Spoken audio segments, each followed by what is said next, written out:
finally here. It finally happened. Late last night we got our first look at Bethesda and Machine Games' new Indiana Jones game, titled Indiana Jones and the Great Circle, and it's releasing later this year. We were told during this mini showcase that this game opens at Marshall College, taking place between Raiders of the Lost Ark and The Last Crusade. We can see from the gameplay footage that yes, this game will be in first person, we'll talk about that more in a moment, and we'll be using a bunch of tools and weapons throughout the game, such as guns, vehicles, and of course, Indy's iconic whip, which isn't just used for combat, but also traversal. Before we fully get into it, let me just say, this has quickly skyrocketed to my most anticipated game of the year. After years of waiting, we are finally getting a beautiful looking, action-paced Indiana Jones game, and I could not be more excited. Unlike some other Indiana Jones games, this game is canon to the movies and overall world of Indiana Jones, which makes me that much more excited.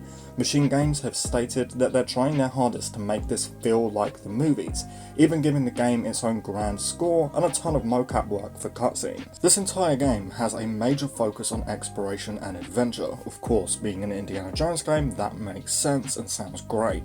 But we actually know that we'll be able to travel to and explore at least 3 different kind of regions, all of which are very different from each other. We'll be able to go to Egypt and explore pyramids, which gets me super excited because I love all of that stuff, and also jungles and snow regions.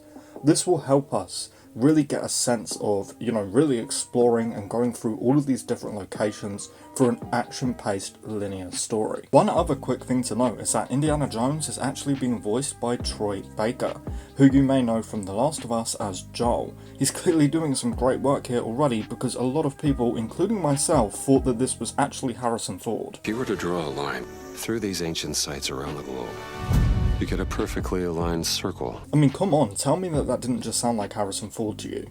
I'll straight up say now, I seriously think that this could be a Game of the Year nominee, at the very least.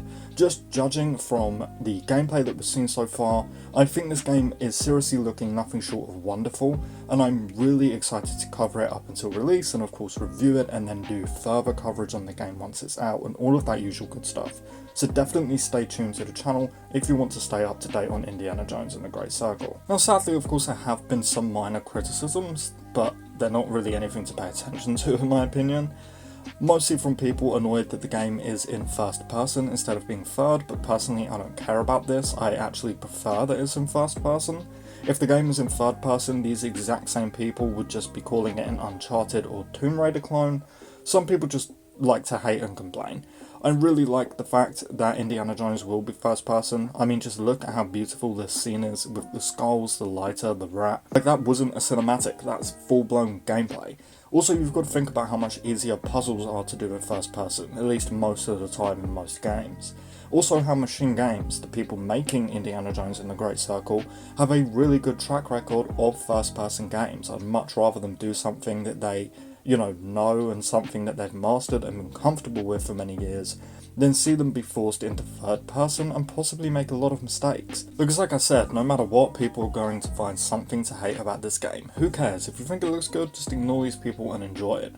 Of course, people are allowed criticisms. You're allowed to be upset that the game isn't in third person if that's your preference, but it's no reason to hate on the game in my opinion. Just move on. Now, one other pretty major thing that gets me quite excited is it looks like there's going to be some choices featured within Indiana Jones and the Great Circle. Not anything too major like we'd usually see in a Bethesda Game Studios RPG. This isn't the same team behind Elder Scrolls, Fallout and Starfield, by the way.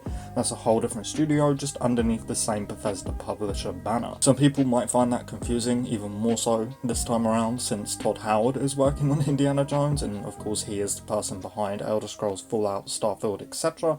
But we do have some minor choices here, like I just said. Like, we can decide if we want to get into a fight guns blazing, or if we want to go in stealthily, or even just complete a puzzle. In the showcase, we can see how important just the environment is too. Like the scene of Indy picking up a shovel and using it as a weapon to quietly take out some Nazi patrols. You know, when I was first watching this footage, I actually thought that the whip looked kind of stiff, but actually no, now that I'm looking at it closer and, editing all of this footage together, it does look like it's going to be a really fun mechanic in the game, and of course it's probably the weapon slash tool that we'll be using the most of. Now, we have also heard how puzzles are also a quote key feature in the game. I usually really dislike puzzles in video games, or at least just the overly complicated complicated ones. Of course, this game was going to have puzzles as an Indiana Jones game, that was to be expected, but as long as they don't take me 45 minutes, 2 YouTube tutorials and an entire article to figure out how to do them, I'm actually pretty excited about this. But on top of that, there will also be puzzles that you have to do, but also puzzles that are going to be secret and hidden throughout the game, possibly leading us to approach missions in different ways.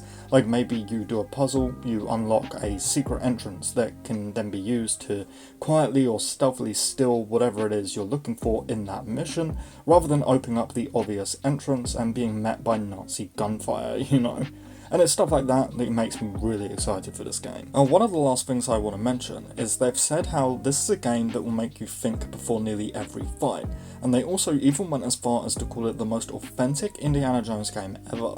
I am super excited for this one, as you can probably tell. Like I said, this is now my most anticipated game of this year, and just to repeat again what I said earlier, I'll even go as far as to say right now, I think that this could possibly be a Game of the Year nominee. Of course, that might change once the game actually releases, once we learn more about what else is coming out, see what else is releasing this year, but either way I am absolutely hyped. So please let me know your thoughts on this gameplay in the comments below, and of course if you did enjoy the video, I kindly ask that you leave it a like before you go, and consider subscribing if you do want to stay up to date on this game, along with plenty of other single player game coverage. Lastly, as always, a huge massive thank you to our channel members, but with all of that said and done, thank you all so much for watching, and I really hope to see you next time. Peace.